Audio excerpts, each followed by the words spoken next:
A ver, imagínense que tienen un manual de instrucciones, pero no para armar un mueble, sino para construir una memoria que pueda durar, pues, milenios.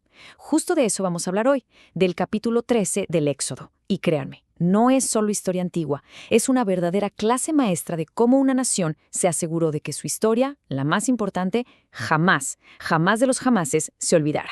Ok, vamos a detenernos un segundo en esto. Acaban de escapar de siglos de esclavitud. ¿Y cuál es la primerísima orden? ¿Festejar? ¿Construir una ciudad nueva? Para nada. La primera orden es súper simple pero a la vez profundísima. Recordar. Esta idea, fíjense, de que la libertad de verdad empieza con un recuerdo y no con una acción, es la base de todo lo que vamos a desmenuzar.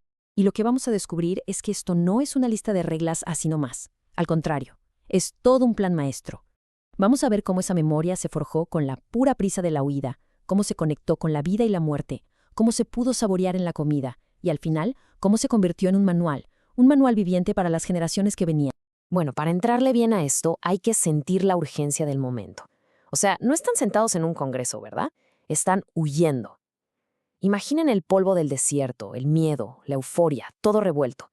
Y es justo en medio de ese caos que nacen las primeras instrucciones. No como leyes frías de escritorio, sino como respuestas directas, inmediatas a lo que acababan de vivir.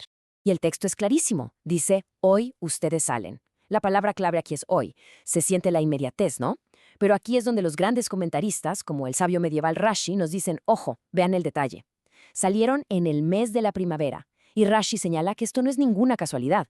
Era el momento ideal para viajar. Ni mucho calor, ni mucho frío. Es como un guiño sutil de que incluso en la huida más caótica había un cuidado detrás de todo. Ahora, el siguiente paso en este manual para la memoria se vuelve algo súper personal. Conecta el futuro de cada familia con el momento más oscuro de la liberación. Estamos hablando de la consagración del primogénito, una ley que nace directamente del recuerdo de la última y más terrible plaga en Egipto. La lógica es directa y hasta escalofriante. La ley dice que todo primogénito le pertenece a Dios. ¿Y por qué? Rashi lo explica sin rodeos. Porque mientras la muerte caía sobre los primogénitos de Egipto, los de Israel fueron perdonados. Así que cada primogénito israelita, a partir de ese momento, se convierte en un monumento vivo de esa noche de terror y salvación. Aquí la conexión se ve de forma cruda, no hay otra palabra. La supervivencia de unos está ligada a la tragedia de otros. No es una idea fácil de digerir, para nada, pero es clave en esta historia. La santidad del primogénito no es solo un honor, es el peso de la historia hecho persona. Es un recordatorio constante de lo que costó la libertad. Muy bien, ahora este manual de la memoria se vuelve multisensorial. Ya no se trata solo de personas, sino de algo que se puede tocar y, sobre todo, saborear. A ver, ¿cómo se captura la sensación de prisa en un alimento? Pues la respuesta, muy ingeniosa, está en el pan. Pensemos un poquito en la diferencia. El pan normal, el que lleva levadura, o sea, el hametz, es el pan de la rutina, de la calma, el que se toma su tiempo. En cambio, la matzá, este pan plano, sin levar, es el pan de la emergencia. Es lo que comes cuando de plano no hay tiempo para más. Entonces, cada año al comer matzá, no se está siguiendo una regla y ya, se está reviviendo la huida. Literalmente, se está probando a qué sabe la libertad. Y el sistema se va poniendo todavía más sofisticado. La memoria no puede quedarse nomás adentro o en el plato. Tiene que salir al mundo. Tiene que volverse algo que se pueda ver, que se pueda tocar y, lo más importante, algo que se pueda contar. Esta es, digamos, la fase de externalización de la memoria. Estos versículos son el origen de una práctica fascinante, los tefilín.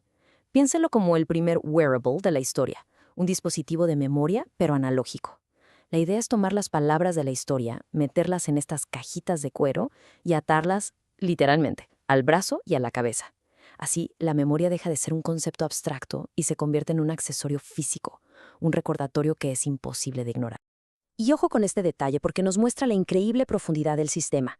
Rashi nos da una teoría asombrosa sobre la palabra hebrea para este objeto, totafot. Él sugiere que podría ser una combinación de palabras de dos idiomas antiguos que significan dos.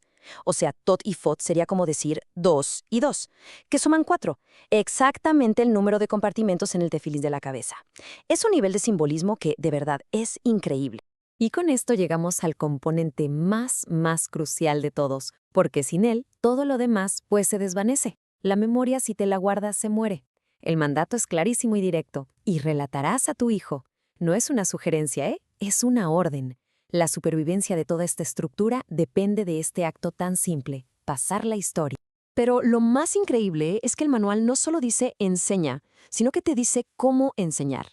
Es una guía pedagógica que suena sorprendentemente moderna. Los sabios identificaron que el texto se adelanta a 4 tipos de aprendices: el que pregunta con mucha profundidad, el que se revela, el que pregunta algo simple y directo, e incluso aquel que está tan desorientado que ni siquiera sabe qué preguntar.